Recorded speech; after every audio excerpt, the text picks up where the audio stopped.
This session will be chaired by Dr. M. Kabir. I welcome you, sir, onto the dais. And this technical session is the researcher session, so I welcome all the researchers also. To formally welcome the dignitaries and the participants, I invite Anjana.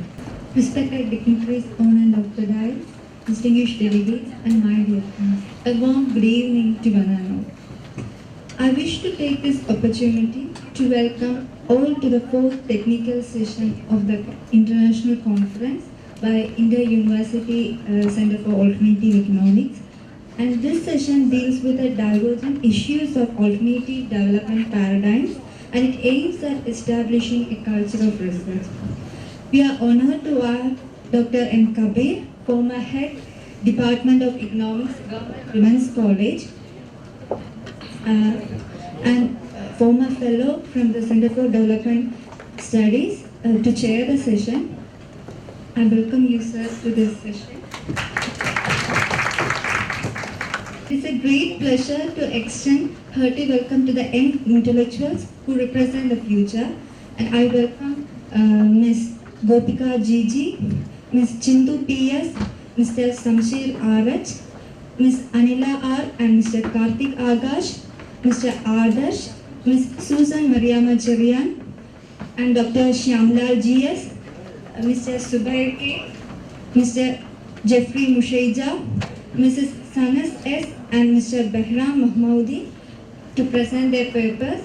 And I welcome all to this session. With this, I conclude my words. Thank you. Thank you, Anjana. I request Dr. M. Kabir to start the proceedings. Sir, first we'll have Adarsh PG. Respected Kabir sir, who is chairing the session, and most respected Manju teacher, HOD of economics, and the person who molded me and teaching me 7 years, and most respected Salim sir, who is the organizer of this program. And before starting my presentation, I am actually saying some things. This is because my area is actually very much different. I am not saying that it is a new area. This is because I am actually very much interested in philosophical side of economics, simply philosophical side. And in the previous day, our woman sir has analyzed some things. He stated that nowadays economics is very much deviating from its core. That is, economics is more mathematical, it is more applied. That is why I am taking this topic. I am not saying that mathematical economics is not good to economics. It is very much relevant, it is good. But as far as this fact is concerned, we can see that at the same time, we have to give stress on the core, that is the philosophical side of economics. For example, if we take the case of the Department of London School of Economics, there are various 3 departments mainly. First is actual economics department, that is the applied economics. Second is economic history. There is a vibrant economic history department in the London School of Economics. And next is there is a department of logic, philosophy, and scientific method. So if you are interested simply in pure economics or simply applied economics, you can simply do research in applied economics. At the same time, if you are simply interested in historical side of economics, you can simply do research in historical economics. At the same time, you are simply interested in philosophy economics, you can simply do much research in philosophy economics. But I don't know, in Indian universities, especially universities in Kerala, has any facility for this. We are simply oriented in applied economics. We are simply mathematical. We are simply applied, and the core is simply relegated to the very back. That is very much the problem of Indian economics. And here I am taking a different topic. That is Islamic economics. That is inclusive epistemology of Islamic economics, a study of Sufism and economics. And when I am actually preparing this topic, some of my colleagues asked me a doubt. Sir, what is simply the relationship between Sufism and economics? Sufism is simply a science or a method which is simply mystical or which is simply spiritual. And economics is simply a method or a science which is simply material. So, sir, they asked me, sir, how can you relate these mystical Sufism and material economics? What is simply the relationship between mystical Sufism and material economics? So, I told them that there is a relation. That is, economics is material, but economics is simply based on the fact that it is simply based on economization of resources, which are simply scarce. Simply, economics aims at economization of resources, which are scarce. At the same time, Sufism is simply related to this economization or simply optimization of a most important resource, that is human resource. If Sufism can optimize a human resource and it is another area of resource, another type of resource, we can simply say that it can be simply combined or it can be simply related. That is simply the relevance of economics. Economization, as far as economization factor is concerned, we can see that there is simply a relationship between Sufism and economics. And the first picture, this picture simply shows a whirling dance of Sufis. And you can see that, or you can understand that dance is very much relevant to Sufism. That is simply the difference between Islam and Sufism. And dance is very much important. Islam does not permit much relevance to dance. But Sufism is dance is very much relevant to Sufism. And here it is said that when this dance, whirling dance, take place, they simply say that in that process they can simply attain to the meditation. This is simply a type of meditation, and because from this dance, firstly the outer and inner simply points to the one side, and they can simply attain meditation. That is simply the relevance of the picture that is given here. And without much time, I know that there are only 5 minutes, and I cannot say I am actually very much unable to present here these ideas within 5 minutes, I know, but within some because of the constraint of this time, I am limiting my presentation. These are some definitions of economics. Dr. Louis J. Cantori, Middle Eastern scholar, author and former professor of political science, who simply defines Islamic economics. You can see that. Then another person, Hassun Saman, also defines it. Next, importance of Islamic economics. You can see the slides. The integrated role of market, family, society, etc. High role of moral values, concepts emphasizing the innate goodness, etc., etc. Then motivating mechanism of sacrifice. Rationality in Islamic economics does not get confined to serving of one's self-interest. Human brotherhood, one of the central objectives of Islam get much importance in Islamic economics. Then why Sufism in economics? Very much important. Islamic economics stresses on commercial jurisprudence, which is rigid in nature. Sufism is a name for inner esoteric dimension of Islam. Then Sufism, according to scholars, is a derivative of the word Suf. Yes, you are doing. It is simply a matter of time. Okay. I can give the concluding remarks. That is already present in my abstract. Please read this. That is, I am very much enabled. That is, the present paper can be concluded based on the argument that even though principles of Islamic economics are very helpful to maintain a fair commercial jurisprudence, it is not complete without the ideas and flexibility of Sufism. And we can see that the ideas of Sufism can create a new revolution in Islamic economics, and at the end, Islamic economics can achieve its peak. And thus, we can see that the mystical Sufism has much more relevance in material science of economics. Sir, only one quotation, and after that I can conclude. This is very important. It is a famous quotation by the famous Sufi poet Rumi. That is, there are many winds full of anger, lust and greed.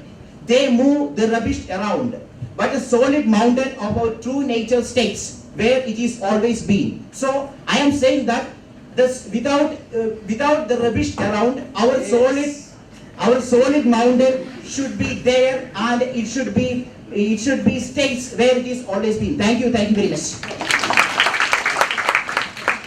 So this is simply Next we have Chintu PS on dice. Honorable Chairman of the session, other dignitaries of the dais, respected faculty members and dear friends. Very good afternoon to one and all. Before going to my paper, I would like to thank my supervising teacher Salim sir and the organizers for giving me an opportunity to present this paper. The topic of my paper is structural transformation and development in Kerala. It is the study of Colin Clark and Fisher, who made a distinction between the different sectors as a base for the theory of development. And I consider some of these studies by Danny Roderick, Peter Timbers and some others, which is more relevant in the context of my paper. It is the study of Danny Roderick, which observes that the structure of economic activity is substantially different in some developing countries and in case of the developed countries. And we need to study the structure of every economy in studying the development pattern or structural transformation. And developing countries cannot be considered as a scaled down versions of advanced countries. So they are qualitatively and quantitatively different. This is very relevant in case of Kerala. Again, Peter Timmer observes that as Prabhat Patnaik sir yesterday in his lecture said about that transitional pain, that in the initial stages of the structural transformation there will be an increasing inequality, rural and urban inequality will be higher. And the thesis of Alexander Martin Lavapa says that two key transformations needs to be attained in order to catch up with the advanced world.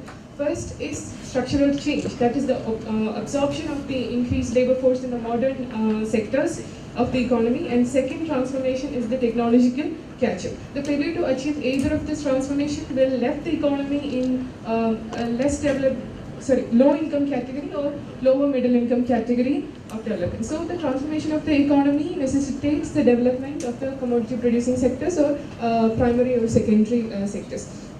As against the conventional theories of development, Kerala have an imbalance in the development trajectory, and this occurred, dominance of the service sector occurred even before the advancement in the growth in the productive sectors of the economy and domestic income. And the dominant role of the tertiary sector in terms of employment and income is achieved by the state not even before the productive sectors had expanded and with higher levels of state income.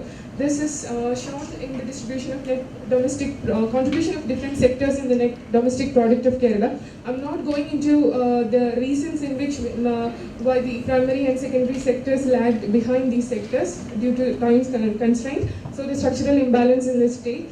Imbalance is the result of remittance-induced service sector growth, and one of the characteristics of this imbalanced growth or imbalance in the structural transformation of Kerala is the intra-sectoral transformation, which was explained by Shaidan sir in his presentation, and then intra-sectoral linkages were higher than the inter-sectoral linkages. That itself shows that Kerala had or the service sector growth in Kerala is independent of the commodity producing sectors. Another major feature, even in the late 2000s, we could analyze that the position of the IT sector in the state is promising, and in the need for a multi-pronged approach of rural development via agricultural development and industrial growth and generation of employment opportunities in the service sector was witnessed even in the 70s in the state. But the policies of the government cannot reach up to the expectations of the measures. So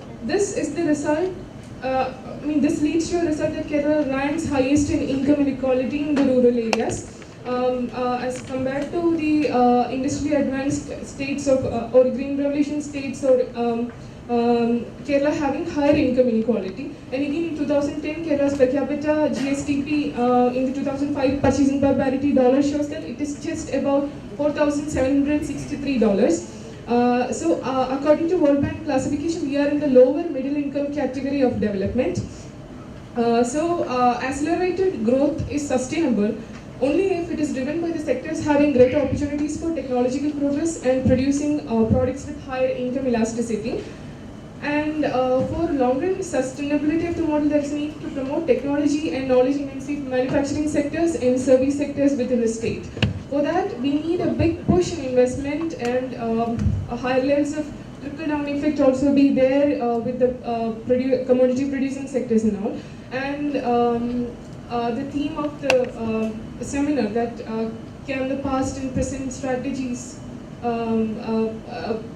predict the future. That there may be a lot of problems, economic problems in case of Kerala, but limited to my topic of presentation, that is structural transformation and economic development, I could say that if we are able to address the problems as mentioned in the productive sectors of the economy, we can have a balanced transformation and to achieve higher levels of development with higher levels of human development and economic growth. Thank you. Next, we have Shamsir Arich from Department of Sociology, University of Kerala, and his topic is Post-Displacement Community Life, a Human Ecological Perspective.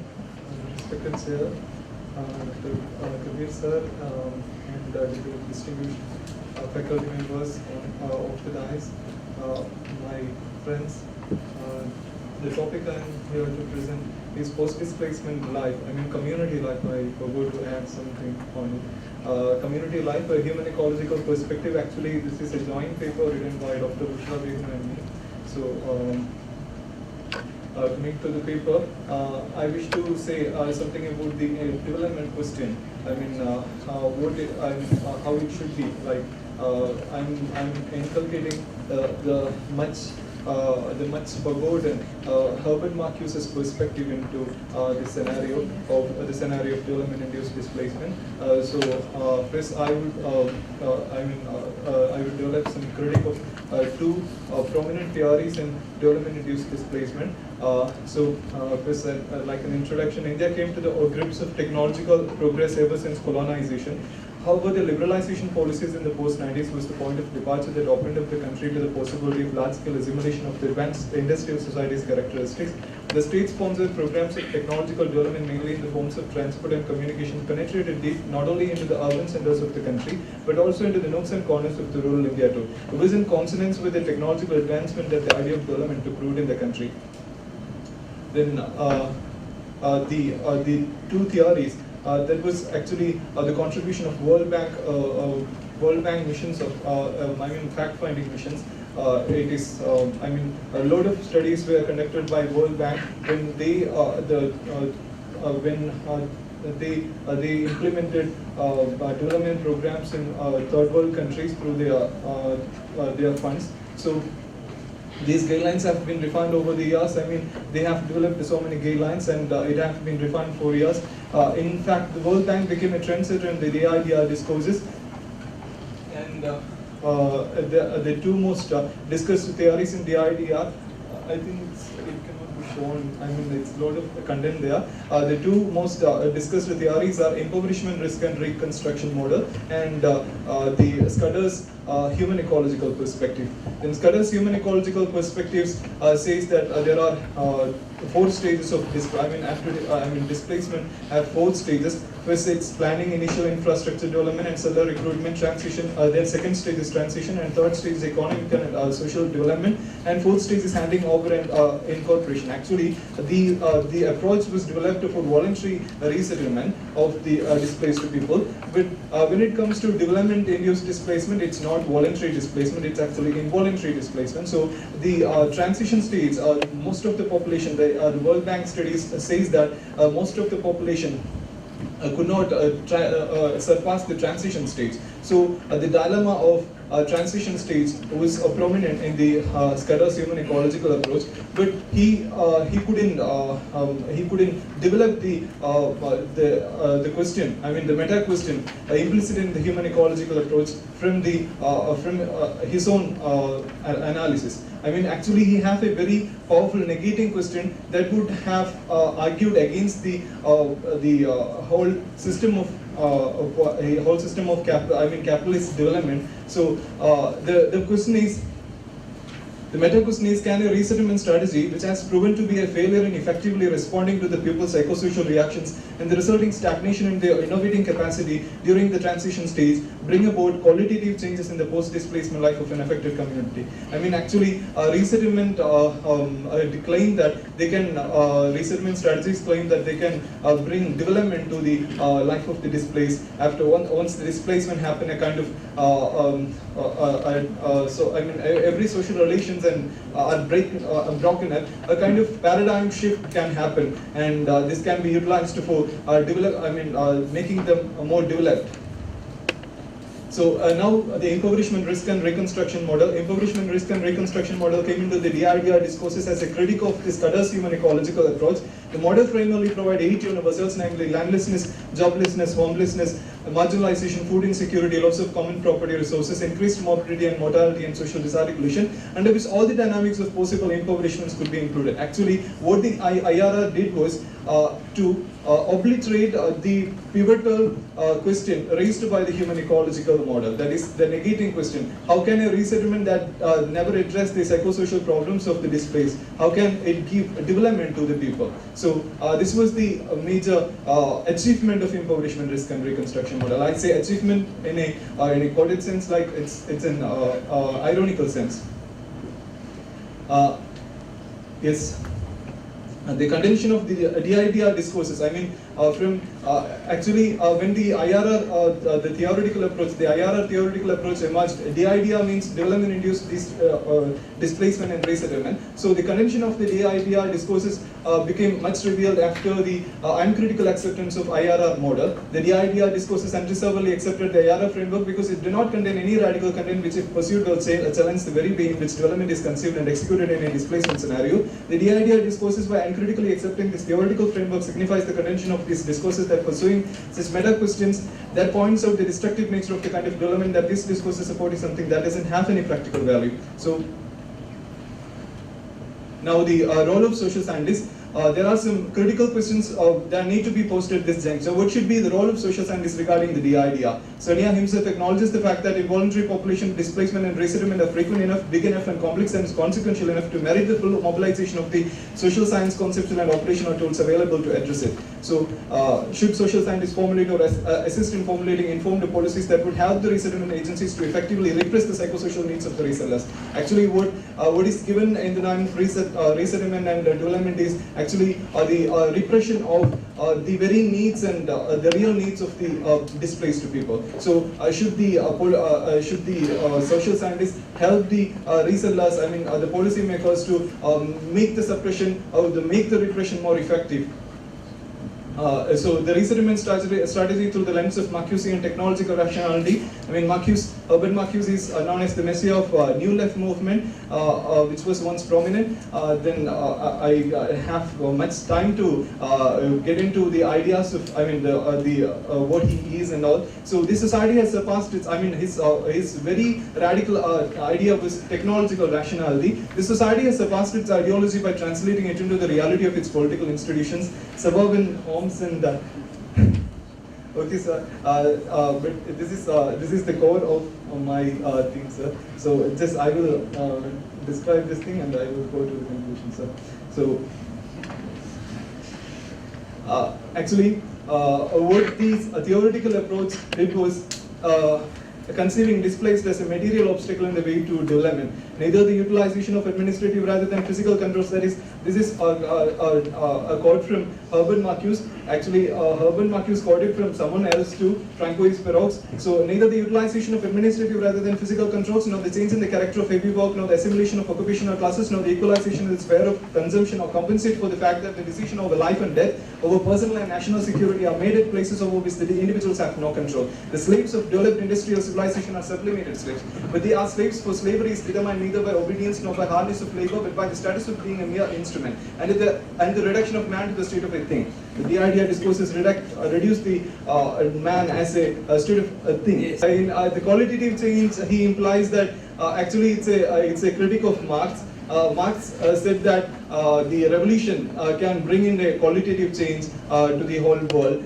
So that was the idea of, through when technological advancement happens, it will naturally bring the qualitative change in the people's living. But what happened is the technology would engulf our consciousness, our unconscious too, and we have been a part of the technological rationality, which implied false needs. Which indoctrinated the false needs of the capitalism in us, and we began the consumers of these false needs. That's what I say. The qualitative change should happen. Anila R and Karthik Akash's presentation from Department of Future Studies, and the topic is Diverse World and Development Policy, Review of Diversity Indices in a Contextualized Spectrum. Not more than that. The presentation that I'm trying to make deals with something called the Diversity Index.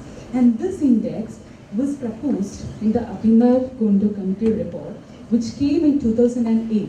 But unfortunately, this particular index never received the appreciation it should have. Because this one index is a useful aid in analyzing the extent of exclusion. Because we were keeping on talking about the inequalities, the exclusionary tendencies, the inclusionary tendencies that is happening in this developed world, which sidelined certain communities from taking the bigger part of the cake that is produced.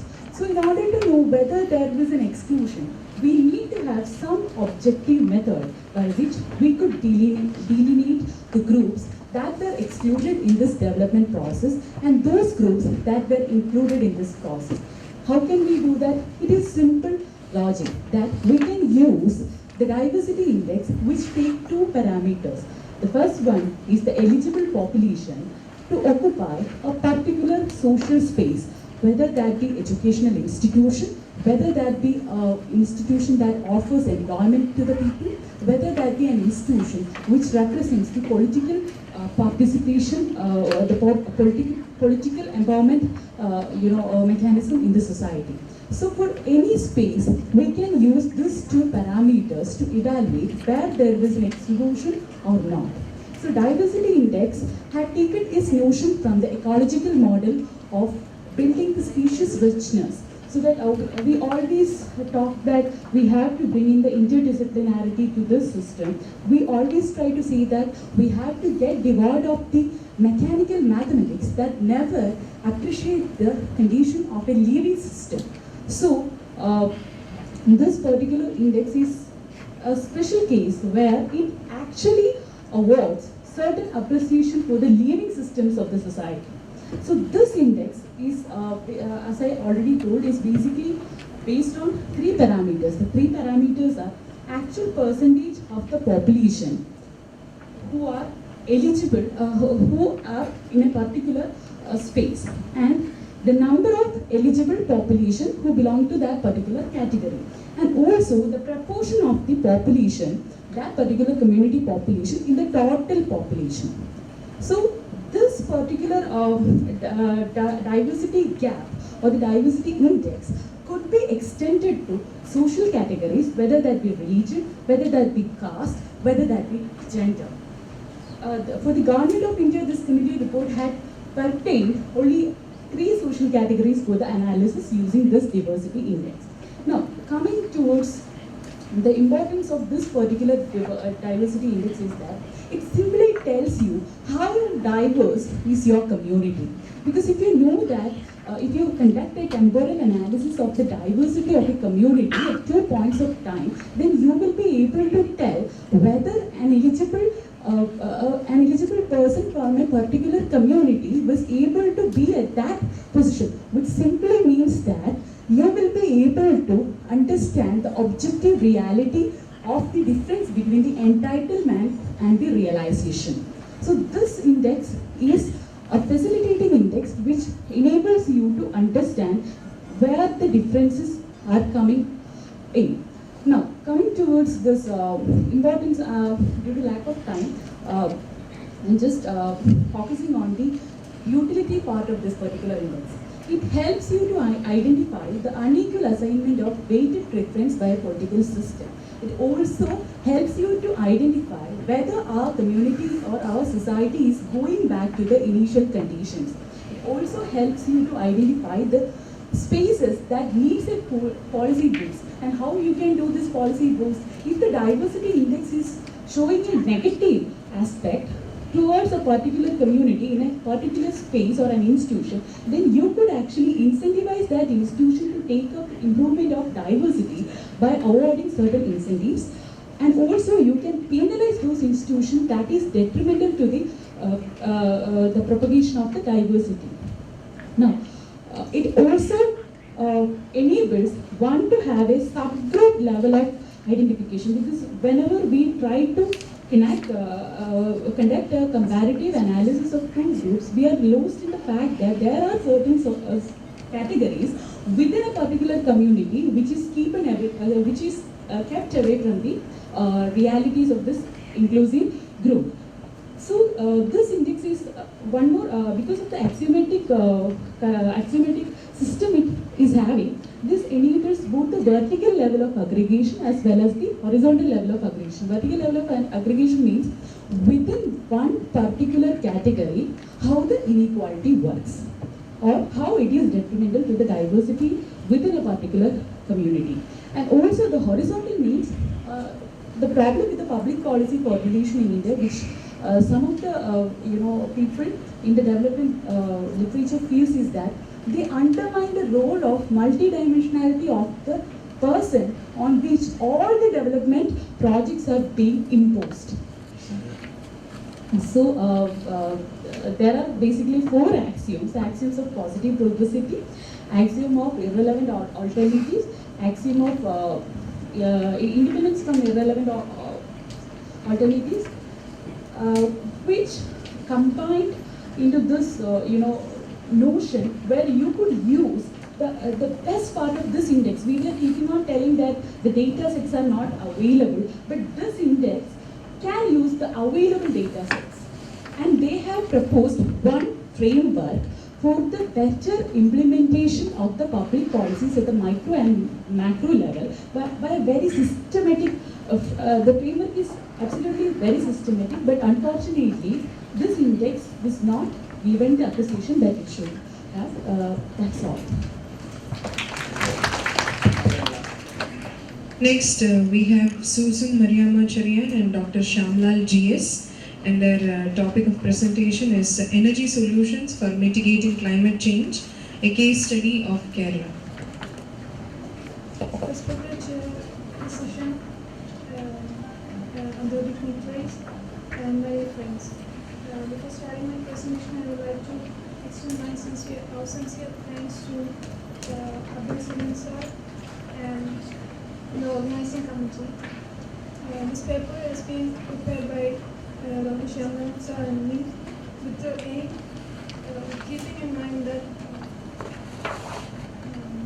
now we all know that our climate has changed tremendously over the last few years, basically due to pollution, ozone layer depletion, and such things that plastic burning and all such things. And global warming is also a main cause for climate change. Keeping this in mind, we thought that something has to be done to pull it back. And this paper has been prepared with this aim. Now, this is a question I would like to ask every one of you about climate change. Are we least bothered? In fact, I would like to say that we are least bothered from the things that we are doing. We can say that we are least bothered, and but some changes has happened.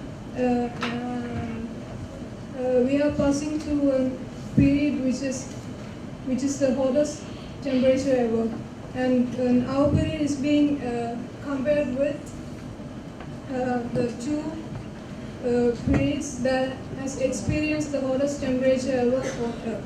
The one is the age of dinosaurs called Jurassic period, which existed 66 million years ago, and that came to an end with the impact of an asteroid that has fallen into the atmosphere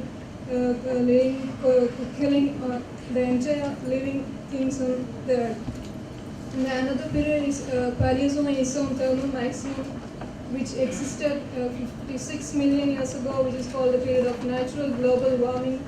And during this period, the atmospheric concentration of CO2 was already higher than the present period.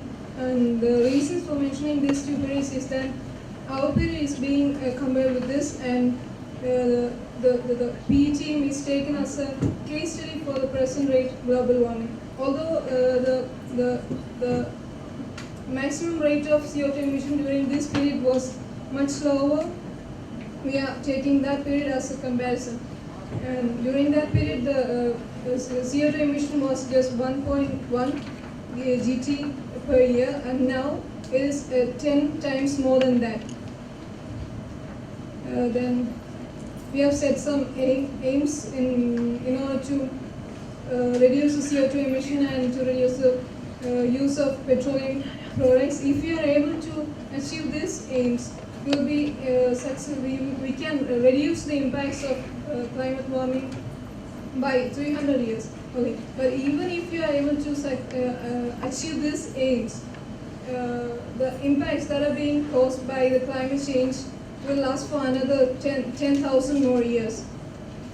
The impacts, I'm not going into that, we all know. And so climate change is not a myth anymore, it's a reality, and we should open up our eyes towards it. And who are the victims? It's our own future generation who are getting victimized by the things that we are doing now. And what does this sustainability stand for? Meeting our needs without compromising the needs of the future generation. That's the question. And the relation between climate change and energy, I'm not going to that. Coming down to the Kerala situation. In Kerala, a major share of energy comes from hydro source. So you may think that there is no CO2 emission, but that's not the thing. Around 25, we are able to meet only 25% of the demand from Kerala, and the 75%, the remaining 75% is met from external sources that comes from fossil fuels. So we're changing from hydro to non-hydro. This is the relevance of the study. A hydro-based economy is now turning to a non-hydro-based economy, and in the advent of climate change, we should think why we are changing.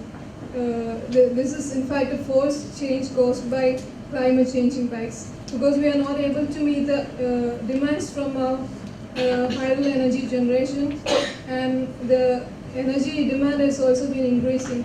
So we are forced to go for other. So why can't we choose alternative clean sources? And the central theme of study is, Kerala is a state which is facing serious energy shortages due to climate change impacts that rise up our water bodies. And another feature of Kerala energy consumption is that there is high peak hour consumption.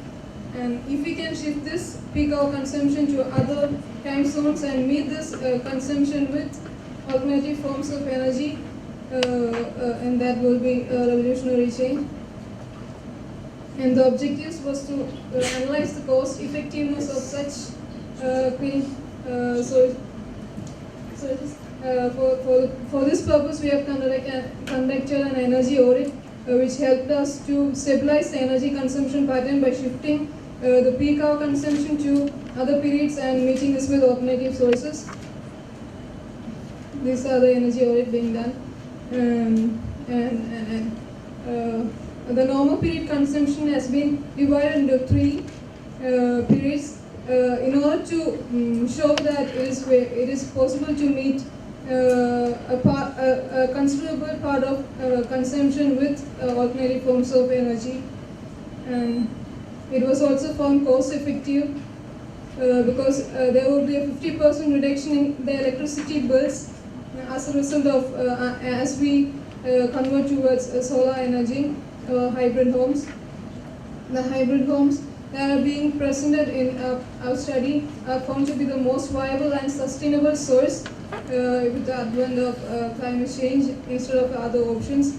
And the model that is being presented in our study can be defined as a power home that has a net zero energy building impact, which neutralizes the annual energy balance and makes every household self-sufficient. Not only in the sense we are able to meet our needs, we will be also able to pass a part of our extra units or surplus units to the system, like ASEB. And another feature of this home is that it is climate neutral. It does not have any impacts on the climate with like CO2 emissions or it neutralizes the adverse impacts. And this is the conclusion. We were able to manage the peak hour consumption by adopting such a hybrid home that was cost effective and that was found cost effective and sustainable. And before concluding, I would like to show you some pictures, and I would like to ask you a question if you are able to find something common in any of these pictures. If you can say something common. Yeah, plastic. And that's a common factor in all of these pictures. And where does it go? This is our attitude. This picture shows our attitude. So it's time that we must change our attitudes. And I would like to conclude by saying, let's prepare ourselves to change our lifestyles and be part in saving our planet. Thank you.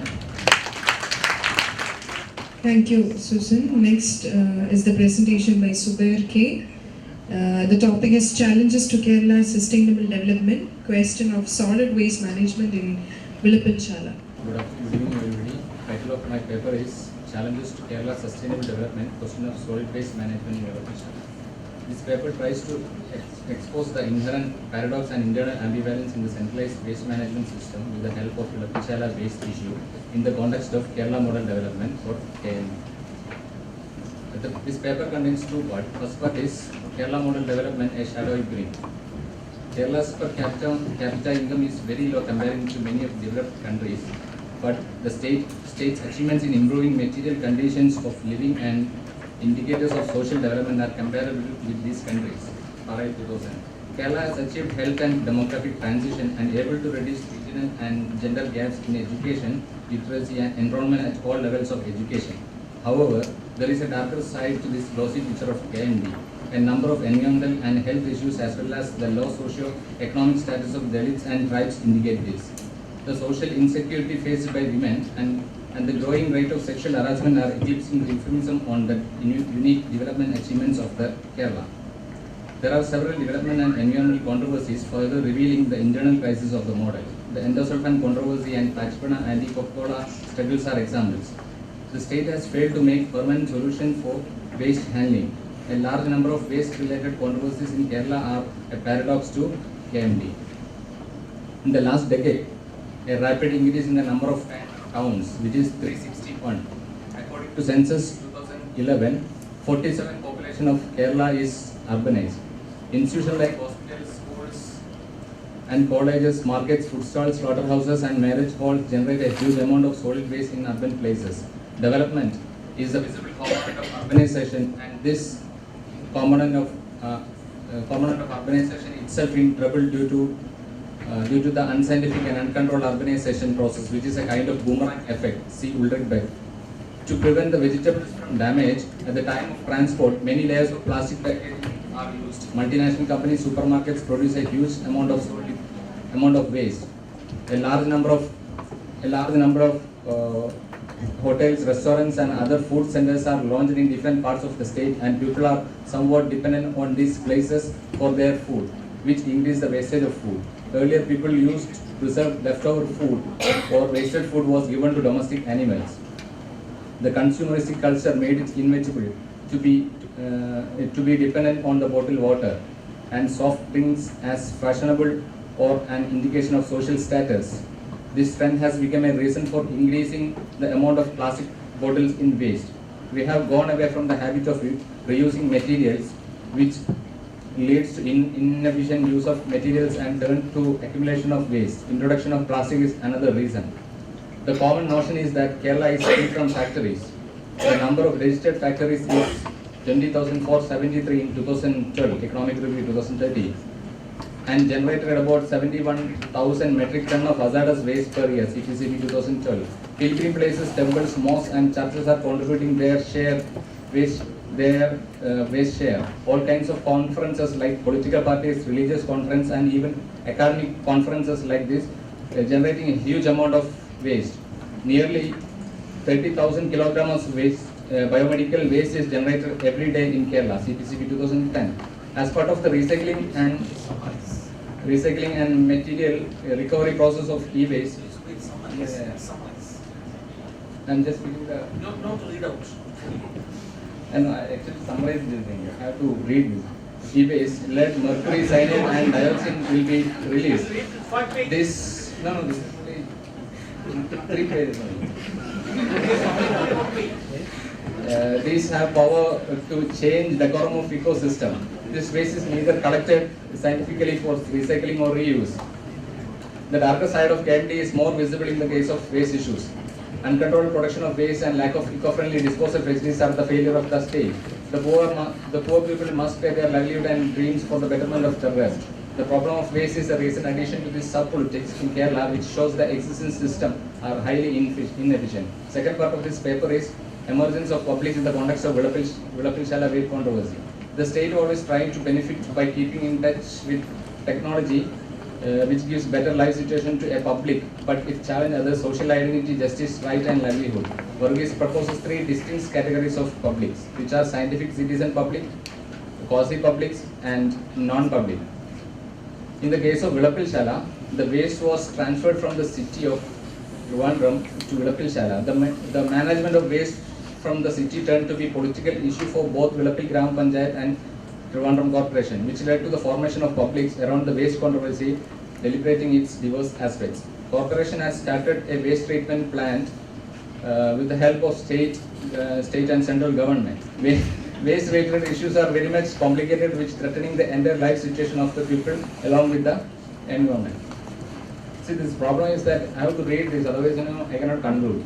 This paper has tried to understand the conclusion. This is conclusion. This paper has to try to understand how the waste challenges the sustainable development of Kerala in the context of developing waste controversy. It is very important to understand that waste is no more considered as useful knowledge if it is not getting acceptance from the lower strata of the society.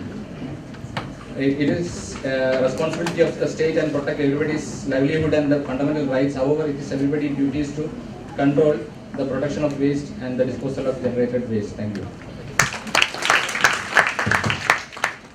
Thank you, Zubair. Next, we have a presentation by Geoffrey Musheja. Thank you very much. My presentation is just based on primary data, secondary data, and work-related experience. So I not go much into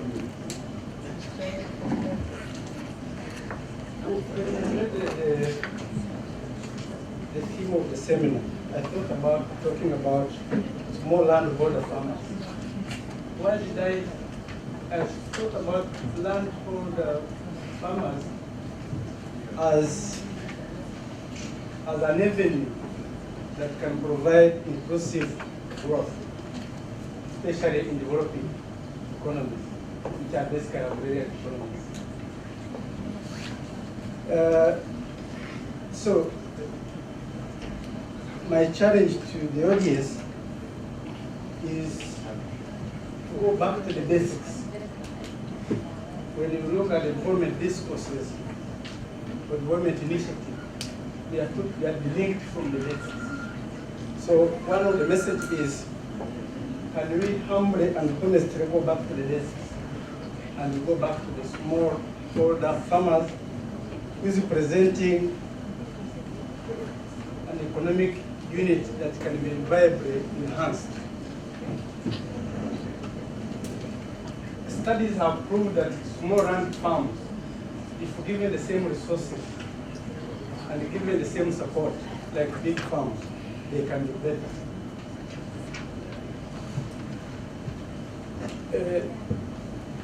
I will not talk much about Rwanda profile. It's one of the countries in Africa, but almost 80% they are predominantly in agriculture sector. And 81% women make up our agriculture section.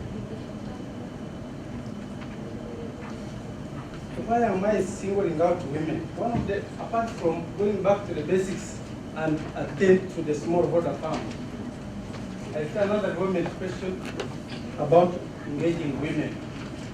Earlier, Madam Somananthan talked about women justice. If we have an economy where 80% are in agriculture sector, for the whole population, wonder we have 52% women, like Kerala. So if we leave out that population, that group of people, out of the agenda, out of the, these days when you don't sit on the high table like this, you become the menu. So if we have some representation of a big number of people left out, then it becomes a very big question. So engaging women is one of the issues that we need to think about. In my country, I think we have the highest representation of women in the world. We have 64%. But 64% in the legislatures, 40% in the executive, 40% in the judiciary, and 38% in the local council department. So if they are being there, help our country to perform in many sectoral policies. So one of the development questions that I would suggest to India, for example, don't leave out the majority section. Have them on the high table, they progress the policy sector. So I tend to think that the poor performing social area in India, when you read about it, if women are on board, they can better. They can put their attention to detail.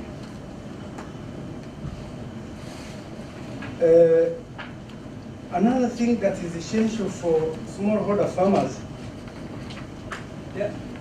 why they are essential for inclusive economic growth, and they are the majority in the developing countries. They are the source of employment. They are the source of food. They are the source of, and the advantage is we have now a growing middle class, and we have a growing population. So this, the growing middle class and the growing population can potentially provide the market from what they produce. If we have the attention on the smallholder farmers, we make them economically viable, we can have inclusive growth and the fight will work. My conclusion is the growing population and the middle class creates potential for smallholder farmers. There's a concern about the youth not being interested in joining the agriculture sector. Even me, I wouldn't get interested. Because the smallholder farmer is caught up in the poverty trap, trying to subsist and survive. So how do you engage in an area that is very fragile? So can you make these people attractive to encourage the younger generation to enter into the service sector? Finally, it's high time we connected the bureaucrats and the academia. The link between our academic institutions, the link between our research institutions and the bureaucratic society with the basic issues, so that they are not disconnected. Because they are the people on the high table making the policy. So how do you make a policy when you don't have a hands-on issue?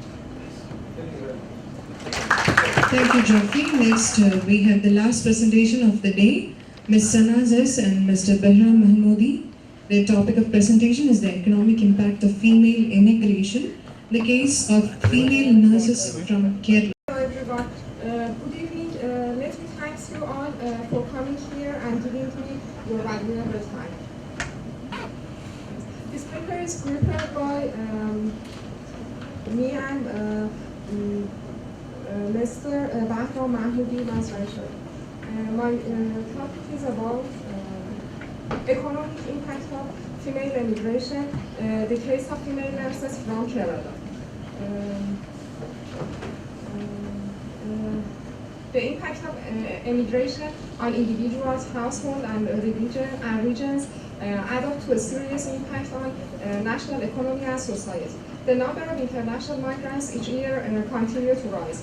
Female migrants are becoming agents of economic variation as they enter the international labor market and global webs. Objectives of the study: to present the economic impact of immigration on female nurses from Kerala, and also to look at massive migration trend of nurses from Kerala to Arab state of Persian Gulf from the historical perspective. Research methodology and database. This paper is based on qualitative study of 5 female nurses from Kerala. Primary data was collected through unstructured interview by female nurses in Kerala who work in Arab state of Persian Gulf, including Bahrain, Kuwait, Oman, Qatar, Saudi Arabia, United Arab Emirates. The economic effect of immigration. The economic effects of migration vary widely. Sending countries may experience both gains and losses in the short term but may stand to gain over the longer term. The economic effects of migration for both sending and receiving countries may also vary depending on who is moving, especially with respect to migrant worker skills level. For sending countries, the short-term economic benefit of immigration is found in remittances. Remittances are funds that immigrants earn abroad and send back to their home countries, mainly in order to support families left behind. In conflict or post-conflict situation, remittances can be crucial to survival, sustenance, rehabilitation, and reconstruction. Moreover, in contributing to foreign exchange earnings, remittances can spur economic growth by improving sending countries.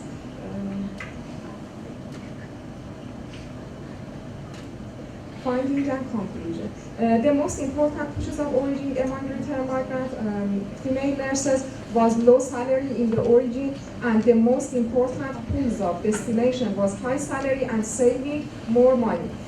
The second finding was economic status of nurses was changed positively after migration. Also, economic status of their family in Kerala changed significantly because of remittances they received. The second finding is with comparison of living expenses in Arab countries of Persian Gulf, it was realized that living expenses in Saudi Arabia is lower than the other Arab state of Persian Gulf. So nurses in Saudi Arabia also experience social and religious restrictions, but they can save more money than other Arab countries of Persian Gulf. Support of family, economic reason, at-home migratory networks, and easier employment criteria in Arab state of Persian Gulf compared to developed countries ensured them to migrate to Arab countries of Persian Gulf. Female migrants are becoming agents of economic variation as they enter the international labor market and contribution in a new distribution of global wealth. Professionally active nurses are important players in an increasingly competitive global labor market. Also, nurses migration is mainly limitation. The study was conducted only in Kerala, hence the results derived from the study may or may not be applied to other areas in India. The study is confined only to 6 respondents among the larger sample of population in Kerala, which was considered as enough for the study by the researcher. Thank you. Thank you.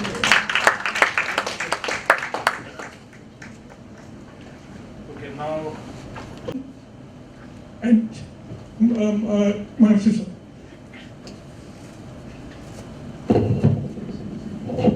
My question is to Anila. Anila, do you have any empirical attempts at this diversity index? To Ms. Anila again. Has there been any case studies done on the basis of these diversity indices in India? If so, how efficient or effective were they? Actually, my topic is not Islamic economics, but Islamic economics, and simply I have just taken Islamic economics because my topic is actually Sufism and economics. But I can explain sir's question. I don't know his name, sir. Please, can you say his name? The question is that why Islamic economics is a middle ground between capitalism and Marxism. Okay. Actually, Islamic economics is an economics which is simply based on a commercial jurisprudence. And Islamic economics is simply the middle ground between Marxism and capitalism. This is because Islamic economics simply states some of the facts. And it is simply based on Islamic ideology and Islamic law, etc., etc., etc. And when we take the case of capitalism, we can simply see that capitalism goes to the extreme side. That is extreme freedom, extreme liberty, etc., etc., etc. At the same time, Marxism, on the other hand, is taken to another side. That is simply, it is a science of restrictions. Not in the negative sense, in the positive sense. There should be some restrictions are there as far as Marxism is concerned. That is simply the difference between capitalism and Marxism. And actually, capitalism is, it has some defects. And we can see that when there is unlimited freedom and when there is unlimited liberty, there will be some problems. Likewise, Marxism has its own limitations, like ultimate restrictions, and these ultimate restrictions results in some problems. And when we take the case of Islamic economics, we can see that because of the middle ground between capitalism and Marxism, it has some merits. And simply based on these Islamic laws, we can see that it can provide an alternative way to the economics of Marxian economics and capitalist economics. And my topic is different, and my aim is to simply convey the message that there is another alternative way, like this type of economics. This is because it is too philosophical, and you can simply ask that question, that is why it is too much philosophical and it is not giving any solid base or solid proof. Because without this I cannot answer. I am very sorry, sir. For answer this, it is very much needed. These are very much needed for answering this. Because my simple aim here is to understand you. You are very students, and I am a teacher and you are students. So please understand that there are alternative ways. Okay, thank you, sir. Regarding the question that ma'am asked, there is a paper by Geetanjali Sen who actually used this particular index to capture the participation in higher education by minority communities. There is a paper by Geetanjali Sen which used the same methodology of the Kundu Committee Diversity Index. Regarding the case study, in the Kundu Committee report itself, they had put this framework forward using a case study on the Muslim community. So, this index has been worked out by people. The title of the paper is Participation in Higher Education, a Comparison of Underrepresentation Across States of India. This is actually a regional study. It's a comparatively regional study. One more second, sir. Today afternoon I made a very grave mistake because I said it is 1,000 liters. It is not 1,000 liters, it is 1,000 million liters. That's a grave mistake. Because of that grave mistake, you might miss the importance of this issue, because the National Green Tribunal had taken this as one of the cases, because we all are aware that the National Green Tribunal is starting their bench in High Court. So this is a very grave issue of how the policy matters, like in print and in actual situation. That you can incorporate 25. Okay, I want to tell you one thing. You are all students or research scholars, and you have to go here to learn about managing time. That's the most important. And also, the papers presented here are mostly used in the initial stages.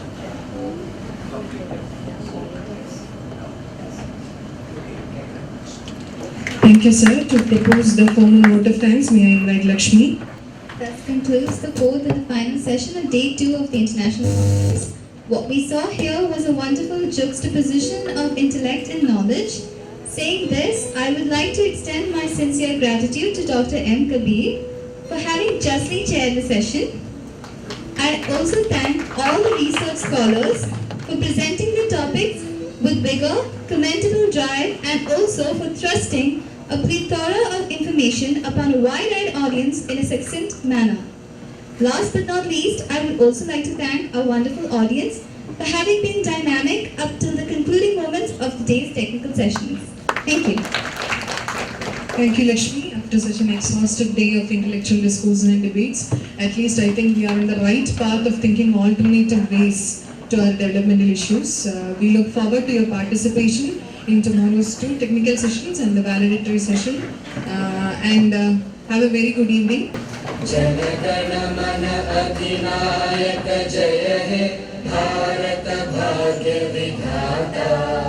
Punjab Sindh Gujarat Maratha Dravida Utkal बंगा विंध्य हिमाचल यमुना गंगा उच्चल जलधि तरंगा तव शुभ नामे जागे तव शुभ आशीष मांगे गाहे तव जय गाथा जन गण मंगलदायक जय हे भारत भाग्य विधाता जय हे